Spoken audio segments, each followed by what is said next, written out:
The Tower of London has a long history with executions, torture and brutality.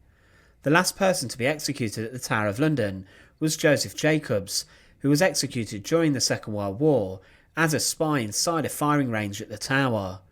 But it is during the Tudor period that the Tower's brutal reputation really developed, with 3 Queens of England being beheaded inside the walls. But what was it like to witness an execution inside the walls of the Tower of London?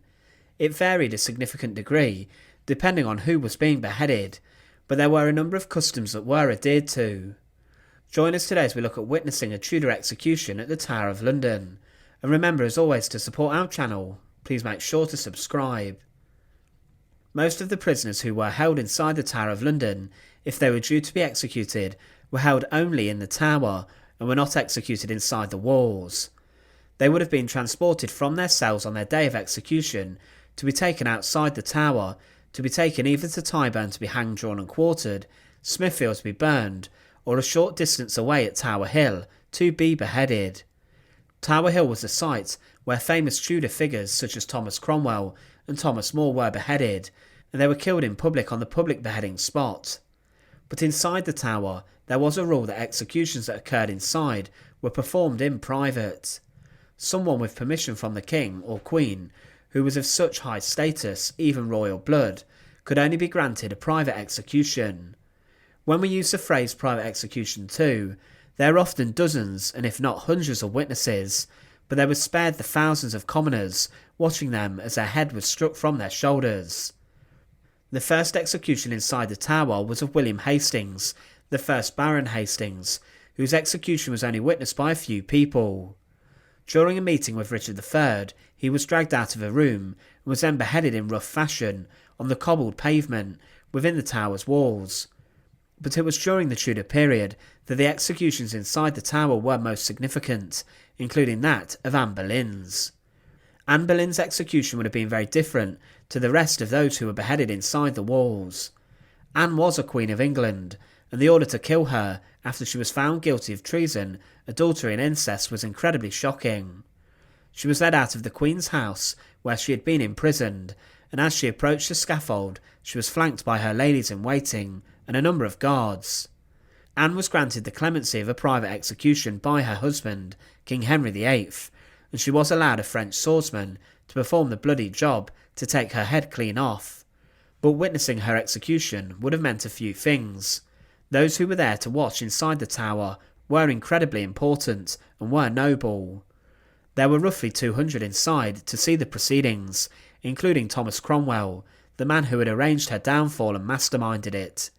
Also present was Henry VIII's illegitimate son, Henry Fitzroy, who despite being young, was there to witness his father's bloody wrath. At the time, Fitzroy was considered a possible contender to succeed his father, and it's likely that Henry sent him to witness the execution of Anne as a way of dealing with problems as a king, and how ruthless being a king could be. Anne would have approached the Tower's scaffold that had been created. It was said that the scaffold where the executions took place was on the north side of the White Tower, which would place it just before the Waterloo Barracks that today house the Crown Jewels. The walk from the Queen's house to here was a short one, and along the way Anne would have passed the faces of those witnesses. Anne's execution was different, as the scaffold had been covered in a beautiful material fit for a queen, and the scaffold site today it's considered was on Tower Green, the small patch of grass in front of the chapel of St Peter ad Vincula.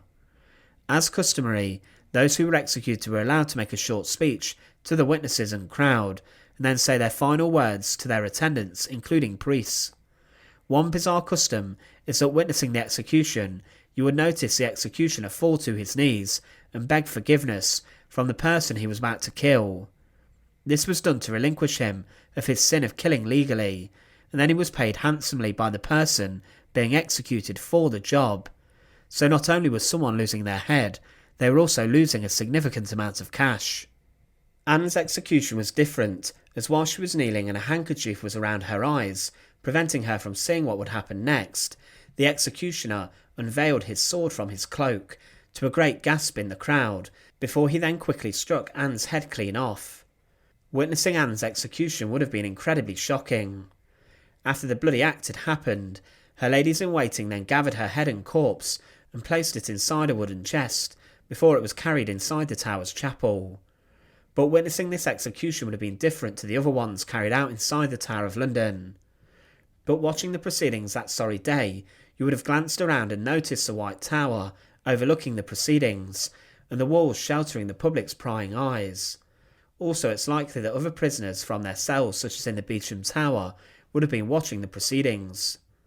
The next head to roll would be that of Margaret Pole, who was the Countess of Salisbury. She was an elderly lady and had been imprisoned for a significant amount of time, a couple of years, and was accused of being a traitor. Her execution was incredibly hastily arranged, to the point where it was claimed that the block had just been placed on the cobbled pavements of the tower rather than on a scaffold. The decision to execute her came very quickly. Her execution was performed by a blundering axeman, who some claimed to have been a youth. Margaret Pole's execution would have looked more like a murder, as she refused to lay her head on the block, and she was forced onto it. She was then held down, but struggled, and the executioner made a significant cut into her shoulder rather than her neck, and it was said she was chased around after leaping from the block, being pursued by the executioner with his axe. She was then held down onto the floor and was struck 11 times before she died, and there were 150 people there to see the 68-year-old's grisly demise. Witnessing her execution would have been incredibly sadistic, and it begs the question that it would have been performed better if it had been better planned. Following Pole's execution, Tower Green became the site where the Tudor beheadings took place. Next to fall on the 13th of February 1542 was another one of Henry VIII's queens, Catherine Howard, his fifth wife, and Jane Boleyn, the Viscountess Rochford. A scaffold was used for these, and witnessing these two executions would have been rather distressing, especially that of Catherine Howard's. Catherine had been sentenced to death for allegedly having an affair with 2 men at court, including the King's close friend, Thomas Culpeper. These two, to face the executioner, had been granted the royal privilege of being executed in private. Henry had even passed a new law to ensure that Jane Boleyn was executed despite being declared insane, ensuring that those who had lost their sanity could be condemned. On Tower Green, a small crowd assembled, and the scaffold was covered in just hay to absorb the blood from the brutal beheadings. Catherine was noted to have been pale as she lay her head on the block, but these two were executed by an axeman. They were not spared the luxury of having a swordsman to perform the job, and both died by the commoner's axe. They both made short speeches before Catherine was executed first. The blood was not even cleaned up before Jane Boleyn was brought out to suffer the same fate, dying in a pool of her former friend's blood. Jane Boleyn's execution inside the tower was the final one of Henry VIII's reign to occur within its walls. It was Lady Jane Grey, the 9-day Queen, who later was the tower's next victim. She had been sentenced to death by Bloody Mary I, who deposed her as Queen, and then following the threat of rebellion, ordered the young girl's execution. Witnessing Jane's execution would have been very distressing. She was just 16 or 17 when she was brought to the scaffold on Tower Green, where she made a short speech. She was a queen, which is why she was allowed to be killed inside the tower's walls, and she told the executioner, who was armed with his axe, to take her head off quickly. In one swift strike, the head of Lady Jane came off. There were witnesses who saw the proceedings to ensure that word spread across the country of the Queen's brutal side and how she would deal with acts of treason or Protestants who did not conform to her beliefs. The execution by axe would have been a very distressing one to have seen, as it did have a habit of taking more than one strike to perform the job. Only the best executioners with the sharpest tools were able to take a head in one clean stroke, and once done, the blood would stream onto the scaffold and off the edges, with the head being held up to the crowd to confirm death. This was usually a distressing sight, seeing someone's head being bloodily paraded above the parapet. The final Tudor execution inside the walls of the Tower of London came in 1601, with Elizabeth I's former favourite Robert Devereux. The Earl of Essex had been found guilty of treason and was brought to the scaffold on Tower Green, where an axeman took his head off, but it was not clean.